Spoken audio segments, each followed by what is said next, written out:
Good afternoon, everyone. My name is Margaret Newton, and today I will be one of the people training you on cross-cultural and co-cultural communication. Today, we are going to learn how to successfully communicate across gender and generation groups. We will look at examples, identify barriers, and ask questions in order to fully grasp these concepts.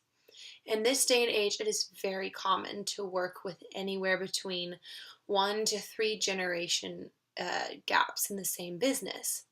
And because of our location being San Antonio, Texas, it is very common to work with different cultures as well. Take what I'm doing right now, for example. I am training all sorts of different people: men, women, early 20-year-olds, and late 50-year-olds, Hispanics, and Caucasians. The list goes on and on. Because of my education in cross and co-cultural communication, I should be able to get the same point across to everyone here, regardless of who they are. So, think of this training as something not only to apply to your professional career, but something to your social life as well. Being able to successfully communicate across different barriers is a unique set of skills to have. So, without further delay, let's get started. Okay, so what do you think diversity means? Think to yourself for a couple of seconds. What are the first words that come to your mind? So maybe for some of you, you thought of the word differences or varieties or variances or unlikeness. For some of you, this concept is old news. You've lived in a diverse community your entire life, and this is no big deal. For others, this could still be a very uncomfortable subject. Diversity means for a lot of people the unknown, and the unknown can be very intimidating. So, what do you think diversity looks like? For many, diversity could look like your everyday life. You've grown up around it, and there are so many different ages and cultures around you, you don't think anything of it. For others, you could just picture it as the melting pot that America truly is. And then some may have no idea what diversity looks like. All right, so the generic definition for diversity is joining together of differences. The generic images, at least for the workplace, is different races, genders, age, and cultures all in the same place. Take a look at these photos. Here we see an older, let's say he's a CEO in his late 50s, shaking hands with his fresh out of college hire. We also see the different cultures and races that can be shown in the workplace. What I really like about those two photos is the uniformity. You can tell that they know how to communicate and work together despite their barriers. So, Deborah Tanner of California Association of Teachers to Speakers of Other Languages says that cross-cultural communication highlights the processes that underlie all communication. And all communication is a double bind. We have to balance two conflicting needs, which linguistics call negative and positive. This double bind is particularly painful in cross-cultural communication, where we find ourselves protesting, hey, I'm just like you, don't treat me any different. But then on the other side saying, hey, I'm different from you, I need some special consideration. Think about what this is saying exactly. While on one side we don't want to be treated differently from everyone else, even if we may be, on the other we feel like we need to, in order to understand or get the same experience out of something as someone else. Hopefully, by the end of today, we'll be able to say, hey, I might be different than you, but I don't need to be treated differently because we know how to communicate cross-culturally. So let's look at some of those barriers that hinder successful cross-cultural communication. Our first thing is stereotypes. You are all probably at minimum familiar with these terms, but I want to go a little more in depth. First, we have stereotypes. Stereotypes are standardized conceptions or images of a group of people. When you think of stereotypes, you probably think of race, gender, or age. So let's list some examples of common stereotypes. So we have Men are strong and do all the work. This is a typical gender stereotype. Typically, we think of men versus women. We think that men are the breadwinners. They're the ones that go to the gym. They lift heavy boxes and kill scary spiders. On the other hand, we think that girls um, girls are bad at sports. Much like the first one, this takes a dig at the inability for women to be athletic, strong, or tough. A common cultural stereotype includes the rest of the world's thought about America being obese, lazy, and dumb. Americans are seen as people who go out and source labor so it will be cheaper and so that they don't have to do it. Because of our low poverty level, but our high illiteracy rates, we're thought of as dumb. Other cultures have negative stereotypes too. The English are thought of to have bad teeth because of their love for tea and coffee and their lack of push for dental checkups. A stereotype many of you may face if you have teenagers is the idea that they're all rebels. Teens are thought to do the exact opposite of what they are told to and to completely wreak havoc wherever they can. So, are these stereotypes true? No, of course not. Everyone consciously knows that stereotypes are not true, but sometimes it's hard to get our subconscious up to speed. Think about overcoming these barriers by breaking them down. So, if you find yourself not able to treat someone the same because of a stereotype, ask yourself if it's actually true. We know that many men have never gone to the gym and that many women are very strong. We also know that there are many women that compete in every Olympic sport, so obviously there are women that are good at sports. America is in the middle of a health craze filled with thin people becoming fit and overweight people pledging to be healthier. It's actually literally in style to wear workout clothes wherever you go. Think about the British family, the royals, and all of the celebrities we know from the UK. They all have great teeth. Now think about your son, your daughter, your niece or nephew. They're all probably very good kids, and they all have great grades and will do great things. While there may be people who do not adhere to the stereotypes, we clearly know they aren't true. Next, we have prejudice, which is similar to stereotypes but a little different. PublicSpeakingProject.org states that prejudice are negative attitudes towards people, towards cultural groups, and that are often based off of little to none experience. Prejudice are primarily targeted at cultural groups as a whole. Instead of thinking, oh, that person is this, therefore they must be like this, like a stereotype, prejudice think the other way around. They think they are like this because of who they are. They take an action and determine who that person is based on a preconceived notion of what the action means. So let's talk about some common prejudice. Prejudice terms are defined by the isms. We have ageism, racism, classism, and sexism, just to name a few. Ageism is being looked at a certain way because of your age. Older workers are thought of as stuck in the past, while young ones are naive and overconfident. Actually, 1/5 of working adults say that they experience ageism in the workplace. Maybe some of you have. Racism, the most well-known historical prejudice, is when someone looks down on you for the color of your skin. Classism, or elitism, depending on who's the prejudicer, is a feeling that a difference in money makes you a certain way. The wealthy are seen as snobby, and the poor are seen as uneducated and an elite.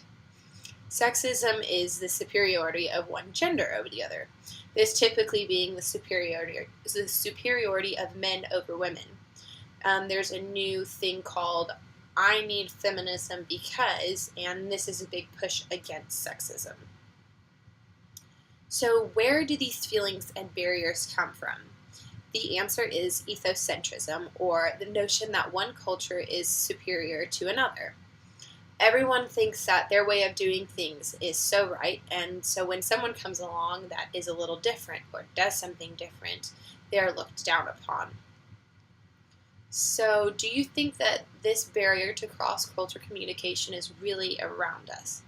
Let's try and answer a couple of questions from edchange.org and see if we can tell. So, according to the National Center for Education Statistics, what is the percentage of U.S. schools with no teachers of color on staff? When I first took this quiz, I truly thought there was no way that the U.S. Could have any schools that don't have a single colored person on staff. Surprisingly, the answer is 40%. Let's try and answer another. According to a study by the American Association of Physicians for Human Rights, what percentage of physicians report witnessing a colleague giving reduced care or refusing to care for a lesbian, gay, or bisexual patient? This one really shocked me because there is no getting around the ethocentrism here. There is a clear prejudice when 52% are getting reduced care just because of who they love. And these are doctors, people that took oaths, and we're supposed to trust them. According to a 2006 report from the American Civil Liberties Union, African Americans comprise of more than 37% of the people arrested for drug use, 59% of those convicted for drug use, and 74% of those sentenced to prison for drug use. So what percentage of U.S. drug users are African American? Of all the U.S. population that are using drugs, African Americans are 15% of those. This is a perfect example of stereotypes. Because we expect someone to behave a certain way, it's almost like we look for it. Because we don't expect a Caucasian man to be doing drugs, we don't go looking for it. Here is the most disputed and most well-known example of sexism, and there's racism in there as well. According to the U.S. Census Bureau, the median annual income for U.S. white men 25 years and older who have earned a graduate degree is about $80,000. So what are the median annual incomes for Latina and Native American women 25 years and older who have graduated with a degree? The answer is D, between $50,000 and $40,000. All right, so first, based on the stereotypes that we know, answer this true-false question. In NCES study of boys and girls' attitudes towards mathematics, fourth grade girls were just as likely to agree to the statement, "I like math." False, right? Because girls like Barbies and makeup. Nope, it's true. Girls are just as capable of loving intelligence as men. So did any of these answers surprise you? What does your reaction to the correct answer tell you about yourself and what you think of a certain gender, ace, or race? When dealing with this diversity in everyday life, while not adhering to your preconceived notions, you are taking part in successful cross-cultural communication. Now that we've established what this communication deals with, let's see some examples of it. These two examples were given by Deborah Tannen in her paper on cross-cultural communication. In Indonesia, a common way to smooth over an embarrassing or uncomfortable situation is laughter. Here we see an Indonesian gynecologist and how he reacts while treating his patients. In a doctor's office, especially one of this man's profession, there are many opportunities for embarrassment or uncomfortableness. How could this laughter, common to his culture, come across to that of an American woman's? There are many women who could become offended or hurt by his reaction. If she's telling her doctor something very personal or something that may worry her, his laughter could come off very much rude and inconsiderate. It could, however, also be a positive thing. The patient could look at this as something that is calming. If the doctor's chuckling, then why worry? It's obviously not that serious. Or they could just think he's very laid back.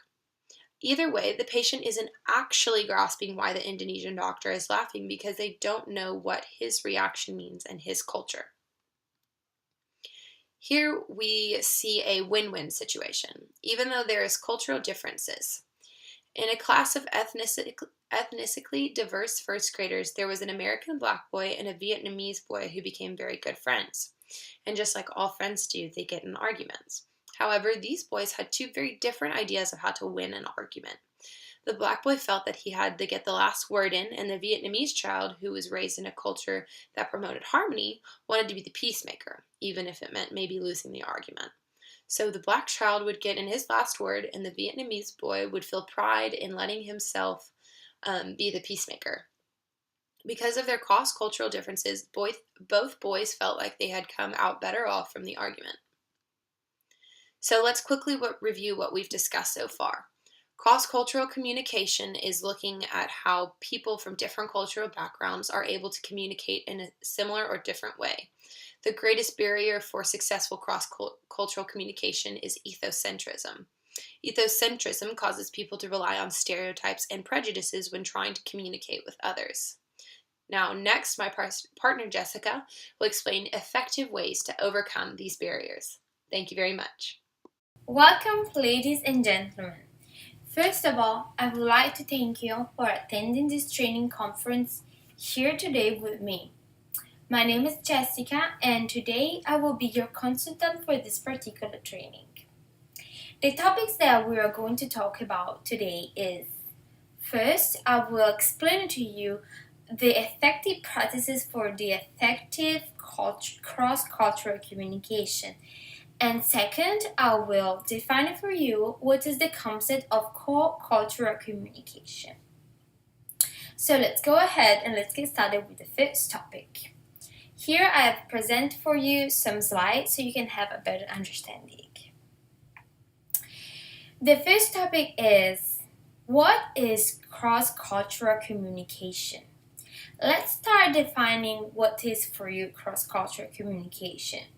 And I will try it by dividing the words. We first have cross-cultural, and for second we have communication. Let's talk about cross-cultural. So, what it is for you cross-cultural? Cross-cultural is defined in the situation where you are dealing with two or more different environments. What is the key of the communication? Well, the key of the communication is to achieve a positive influence in cross-cultural interactions. What it is interaction? Okay, I have a few questions for you. So you might want to think about that and you can give me some feedback later on. So what will our young people need to keep pace over the next 10 or 30 years? And I can start telling you by gaining perspective by engaging with other different culture and people. Now we can talk about communication. So this is probably the most important factor in our everyday life, communicating. What we mean by communicating? Well, communication focuses on the interpretation of messages and how they differ from culture to culture. Communicate is very important between people. One of the biggest mistakes we can make is assuming that something in one culture can mean the same in another culture. It is what we can assume that just because a message communicates something in our culture, that it communicates the same message in other culture. This is especially the case for nonverbal cues because the meanings are learned and are more often culture bounded than verbal messages.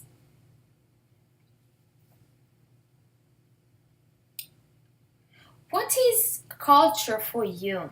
This is a question. For me, culture is something personal. It's something that defines you, defines what you really are. And you can even say that culture is all about what you have learned in your life. I can give you an example about my personal experiences. Being European and came into the United States, I can tell you the differences between my culture and your culture or the American culture. Culture is also shaped by three different categories: environment, social organization, and value and benefit.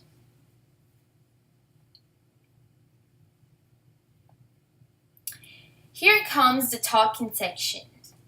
Talking is very important, especially for the communication between peoples. We all know that we talk in a different ways, such as Italians use the gesture of the hands. Meanwhile, Asian culture use the bow.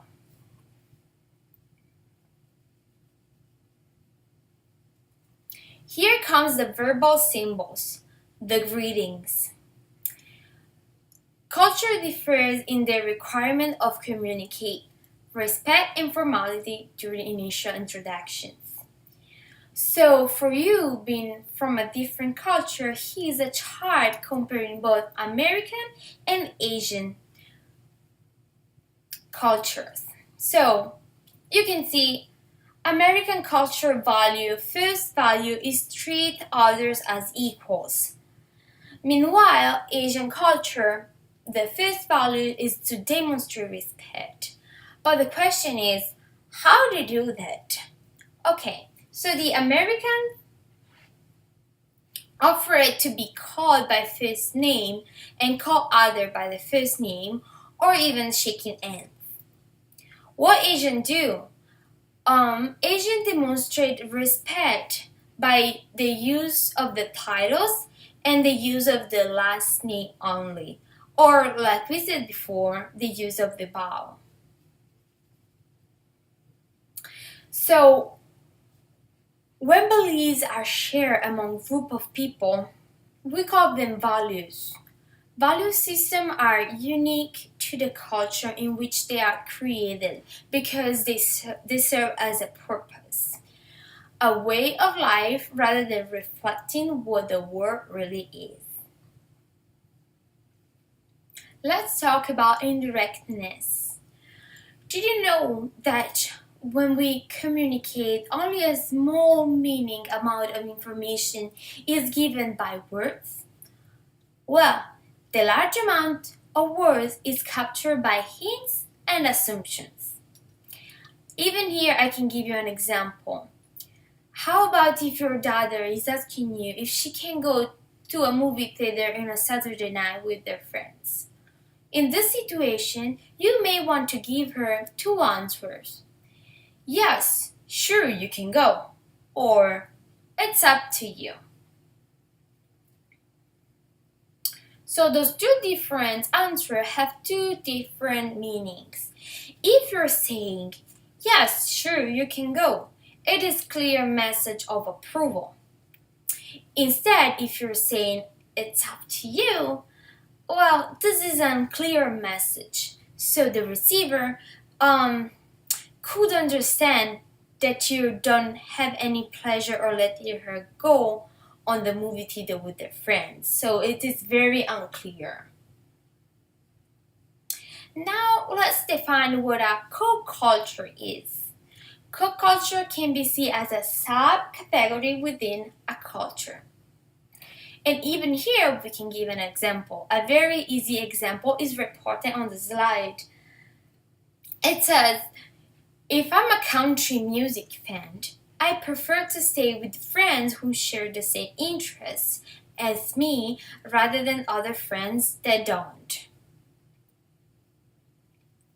Here comes talking about the characteristic. So the first characteristic I want to talk about is be friendly with your coworkers. You will spend most of your time in your work environment, so it is best for you to just don't look at them as a employees or just as a co-worker, but you may want to think about them as your friends. Second, it is essential that employees get along each other's. And also, it is very important for you to be involved in the community. And let's give an example even here. You may want to join a book club, or you want to enjoy your free time off by going to a restaurant and having a typical dish from the place with your friends. But also you may want to volunteer with the local community in order for you to adapt quicker. So here comes the connection. It is very important to make connection. Connections um connections are all about information, communication, interaction, and cooperation, such as social media connections, such as Facebook, Twitter, so forth, but only to make a network connection. You wanted to have the real connection, like face to face talking. So, like we said, in a work environment, it is the best always to communicate with each other in order to stay informed, interact, and cooperate. So here comes to conclude my presentation. I really hope that you learned something today about cross-cultural and co-cultural communication. Remember, it is very important to always to communicate, and most of all, to communicate with people who are different than you. I know it could be hard, but at first, look at me. I had the same initial difficult, but at the same time, the time went by, and I gained more and more knowledge and confidence with this new culture. So I would like to thank you once again, and I wish you good luck. Thank you. Cross-cultural communication. Let's talk about communication across age and gender. So we'll talk about the gender first, and then we'll move on to the age differences in communication. So are there any differences in gender communication styles? Yes, there are differences between the communication styles between men and women. Some of the differences are languages. So English language demonstrates positive bias towards masculine and negative bias towards feminine. For example, using generic he. So using generic he instead of he or she is a negative bias towards feminine. Also, using words like policeman or fireman are negative favorism towards feminism. So instead of using he or she rather than generic he, or using police officer or firefighter, could be positive favorism towards feminism. Purpose of communication. So both men and women view the purpose of conversation differently. If women use communication as a tool to enhance social connection and to build relationship, men use communication or the conversation to build individuality. Pattern of talk. Different gender use different pattern of talk based on the historical, cultural, and economical expectation of given co-culture. For example, when women are in conversation, they tend to build connection. They tend to show that they are equal to the person they are talking to. They tend to show the understanding and trust to the person in conversation with. And women also tend to keep the conversation alive by asking question and provoking response from the person they are talking to. And but while men they men are less responsive in communication, and they use more abstract than personal communication. Of If men meets for different purposes, or men meets for specific purpose like for playing football or watching movie, women can meet for general purpose, for just to talk, so they don't need any specific purpose for meet. So now that we have seen the verbal communication differences, let's move on and see if there are any nonverbal communication differences between the genders. Artifacts. Personal artifacts are objects that humans use to identify or to communicate self identity. For example, boy babies are wrapped in blue blanket, and uh, girl babies are wrapped in pink blanket, and that color represents the self identity. The color defines the gender. Personal space and proxemics. Personal space is your comfort zone. For example, you are on the phone and someone just barge in trying to have a conversation with you while you're still on the phone. You feel that the person is invading your personal space, so you feel uncomfortable. So, and the proxemics is the bigger than the personal space. It's the physical distance. It's the physical space. For example, your office cubicle or your home or the yard, etc. And the people with more power in the society tend to occupy more space, tend to invade the power of less powerful person. And in American society, men are more powerful than women, and men tend to access more control over the space than female. Haptics. Both men and women show touch to communicate with others. If women use touch to show caring, support, and love, for example, giving a hug or a gentle pat on the shoulder, mean that she supports. Men tend to use touch as mostly to direct action for action of another to show control. Kinesics. If men use body language to show control and to show strength, women use theirs to show compassion, to show friendliness and openness. Paralanguage. Both men and women use listening noises to mean different things. For example, when a woman makes noise like mm-hmm, she means to say, I'm still listening to you and you can continue talking. But if a man, if a male person hears that sound, that could mean I agree to him. So the listening noises could mean different things to men and women. So now that we have seen that both men and women are different in the way they communicate, now let's move on to the gender differences. Let's see if the age factor matters when it comes to communication. In the top chart, you see that in the generation timeline, the veterans are the generation from 1922 to 1945, and the baby boomers are from 1946 to 1964, and the generation X is from 1965 to 1980, and the generation Y is from 1981 to 2000.